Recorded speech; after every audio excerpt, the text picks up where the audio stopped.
다음날 아침이 되자 욕실 천장에는 새 구름 둥지가 둥실 떠 있었다. 지난번 구름보다 조금 더 커졌다. 안에는 꼬마용이 쿨쿨 자고 있었다.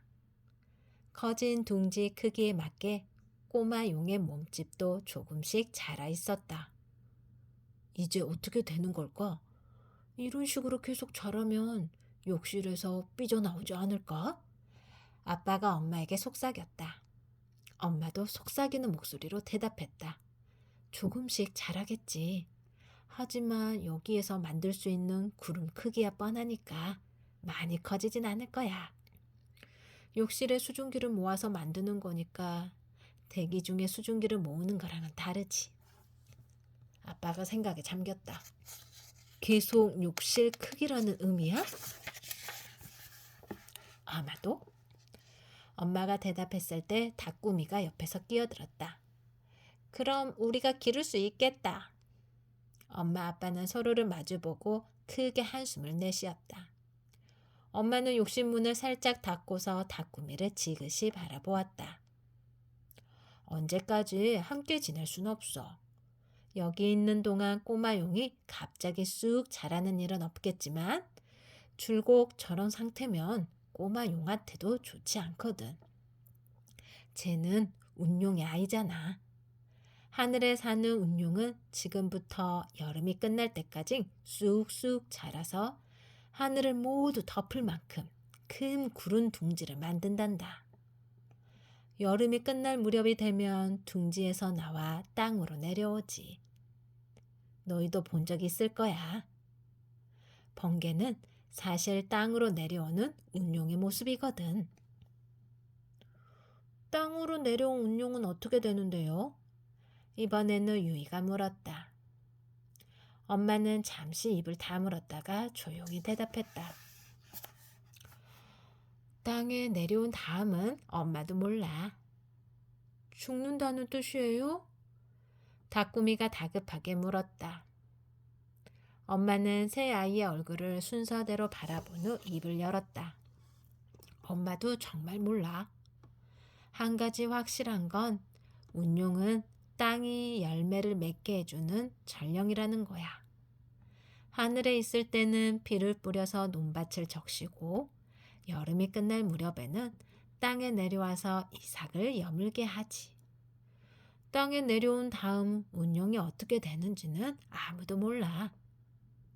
하지만 그 다음에 봄이 와서 논에 물을 대야 할 때가 오면 작디 작은 운용의 아이들이 산에서 흘러내려오는 냇물 속에서 태어나 하늘로 올라간대.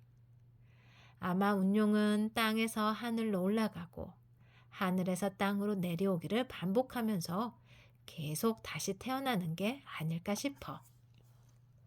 엄마는 말을 마친 후 유이와 닭구미 어깨를 툭 치면서 말했다. 자, 서두르자. 이러다 학교 늦겠네. 꼬마용은 한동안 욕실에서 나올 생각이 없는 것 같았다. 3일에 한 번 정도 비를 뿌리고 조금씩 더 큰 구름 둥지를 만들었다.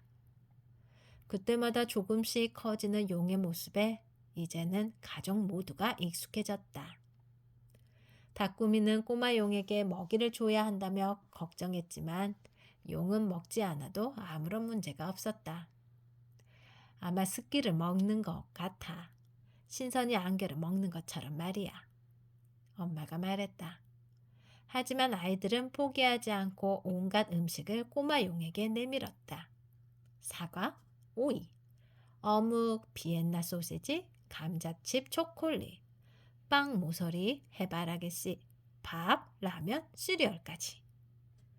꼬마용은 음식에 별로 흥미가 없었지만 해바라기씨와 시리얼은 괜찮았는지 킁킁 냄새를 맡은 다음 끝부분을 조금 뜯어 먹었다. 그러던 중 모에가 꼬마용의 마음에 쏙 든 음식을 발견했다. 바로 박하사탕이었다. 색색의 사탕이 든 통 안에 모에가 싫어하는 박하사탕을 끄집어낸 순간 꼬마용은 둥지에서 뛰쳐나와 순식간에 모에의 어깨 위까지 날아왔다. 시원하고 상쾌한 박하 향기가 욕실 안에 감돌았다. 냄새를 맡은 꼬마용은 두 앞발로 박하사탕을 꼭 쥐고 핥기 시작했다. 캐캐캐캐. 기쁘게 웃는 꼬마용을 보고 모에도 잔뜩 신이 났다. 엄마, 아빠, 유이 언니, 다꾸미 오빠, 꼬마용이 사탕을 먹어요. 그리하여 꼬마용은 하루에 한 번 박하사탕을 받게 되었다. 용은 빙하 조각처럼 부르스름한 사탕을 아작아작 씹기도 하고 할짝할짝 핥기도 했다. 그런 꼬마용을 구경하는 것도 재미있었다. 그래도 엄마는 중요한 사실을 잊지 않게 매일 말했다. 까먹은 거 아니지? 꼬마용을 계속 집에 둘 수는 없어. 때를 봐서 하늘로 돌려보내줘야지. 안 그러면 용한테도 좋지 않단다. 좁은 욕실 안에서 평생 작은 몸으로 사는 건 불쌍하잖아. 하지만 꼬마 용을 하늘로 돌려보내는 날이 언제일지 지금으로서는 아무도 알 수 없었다. 그러던 어느 날이었다. 평소처럼 학교를 마치고 집에 가던 유이는 갑자기 불길한 두근거림을 느꼈고 멈춰 섰다. 유이는 이유를 알아내려고 바람에 정신을 집중했다. 유이는 바람의 길을 선물 받았구나. 엄마는 그렇게 표현했다. 바람은 언제나 유이에게 많은 것을 알려주었다. 어떨 때는 눈으로 보는 것보다 훨씬 많은 것을 느낄 수 있었다. 불어오는 바람에서 익숙한 집 냄새를 찾아낸 유이는 정신을 집중했다가 자기도 모르게 깜짝 놀랐다. 헉, 뭐 하러 온 거지? 초대받지 못한 손님이었다. 집안에서 엄마와 모에의 냄새가 느껴지지 않았다. 엄마는 모에를 데리고 저녁 반찬거리를 사러 나갔을 것이다. 엘리베이터 앞에는 조금 전 지나간 엄마와 모의 냄새가 남아 있었다. 지금 집안에 있는 것은 닭구미와 꼬마용, 그리고 그 손님뿐이다. 서둘러야 해. 유이가 급한 마음에 엘리베이터에 뛰어든 순간 또 다른 그림자가 미끄러지듯 들어왔다. 어머, 유이구나. 학교 잘 갔다 왔니? 옆집 아주머니였다. 안녕하세요. 유이는 허둥지둥 인사를 하고 황급히 시선을 돌렸다. 아주머니는 아파트에서 일어나는 일이라면 뭐든 알고 있는 사람이었다. 누구네 집에 새로운 탁자를 샀다든지, 어디네 집 아들이 올해 대학 입시에 실패했다든지, 유이와 닭구미가 싸우고서 어떻게 됐는지도 다 알고 있었다.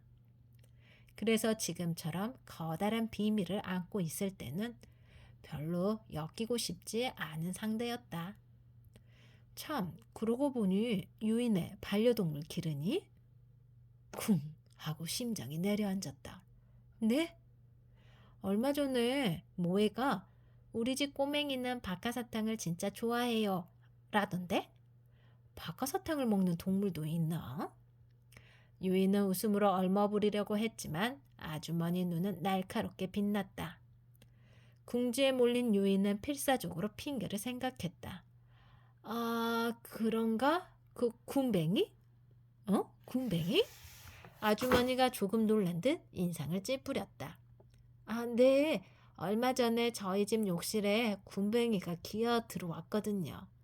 아무리 쫓아내도 나가지 않아서 어쩌면 좋을지 모르겠는데 모에랑 닭구미가 키우면 안 되냐고 야단이에요. 어머, 그렇구나. 군뱅이를 반려동물로 삼다니 특이하네. 아주머니가 피식 웃었다. 그제야 유이는 안심했다. 이 아파트 주변 환경은 좋은데 산이 가까워서 자꾸 벌레가 들어오는 게 문제야. 우리도 며칠 전에 저녁을 먹는데 풍뎅이가 날아와서 국에 빠졌지 뭐니. 아주 난리가 났었어. 아주머니가 이야기하는 동안 엘리베이터가 드디어 도착했다. 전 먼저 가볼게요. 도착 도망치듯 빠져나가는 유이의 뒤통수에 대고 아주머니가 말했다. 엄마한테 말씀드리렴. 군뱅이는 살충제로 쫓아낼 수 있다고. 유이는 고개만 끄덕이고는 순식간에 집으로 뛰쳐들어갔다. 그러고는 곧바로 유이와 다꾸미가 함께 쓰는 방문을 벌컥 열었다. 왔어? 다꾸미가 책상 위에 수학 문제집을 펼쳐놓은 채 태연하게 말했다. 지금까지 숙제하고 있었던 것처럼. 하지만 그럴 리 없다는 걸 유이는 알고 있었다. 유이는 재빨리 방 안을 둘러보았다. 어디에도 사람의 흔적은 없었다. 그렇지만 모습을 감추었어도 유이의 코를 속일 수는 없었다. 삼촌, 안녕하세요. 거기 계시죠? 유이는 팔짱을 낀 채 텅 빈 2층 침대를 향해 심술궂게 말을 걸었다. 침대 아래칸의 어둠이 일렁이더니 삼촌이 모습을 드러냈다. 눈 위까지 내려 쓴 너덜너덜한 책모자, 어깨까지 내려오는 긴 머리, 빛바랜 사파리 셔츠에 카키색 통바지. 삼촌이 사람으로 변신할 때 자주 입는 스타일이다. 삼촌 스스로 좋아하는 모습이기도 했다. 여우의 힘을 물려받은 내 조카여, 너의 바람을 귀에 영광이 있으리라. 삼촌이 낮은 목소리로 주문처럼 중얼거렸다. 다꾸미는 어깨를 으쓱했다. 누나는 바로 남의 비밀을 캔다니깐요. 뭐가 비밀이야? 삼촌이 온 걸 나한테 숨기는 이유라도 있어? 유이가 지지 않고 대받아 쳤다. 다꾸미는 잘 들리지 않는 목소리로 구시렁거렸다. 분명 삼촌과 비밀 이야기를 하고 있었을 것이다. 몸을 좋아하는 삼촌은 우리 가족은 물론 여우족 안에서도 평가가 나쁜 편이다. 늘 엄청난 일을 저질러서 모두에게 피해를 주곤 했으니까. 할아버지조차 질린 표정을 지을 정도였다. 올해 설날에는 술을 잔뜩 마신 삼촌은 세발 까마귀족을 골려주겠다며 굳이 구만호산까지 찾아갔다. 그리고 세발 까마귀족의 보물이라고 불리우는 헝겊조각을 가지고 돌아왔다. 삼촌의 설명에 따르면 세발 까마귀족이 하늘신에게서 상으로 받은 손수건이라고 했다. 유이는 그 이야기가 아주 수상쩍다고 생각했다. 신이 상으로 손수건 같은 걸 준다고? 그런 물건이 왜 보물인지 도통 이해할 수 없었다. 나중에 알게 되었지만 그 헝겊 조각은 역시 보물이 아니었다. 삼촌은 사실 구만호산에서 까마귀들에게 엄청나게 놀림을 받았고 온몸을 부리에 찔린 채 간신히 도망쳤다. 그러다가 절에 들려서 음식을 훔쳐먹고 걸려있던 손수건을 슬쩍 해 돌아온 것이다. 괜히 부끄러우니까 까마귀들의 보물을 가져왔다는 이야기를 꾸며낸 거였다.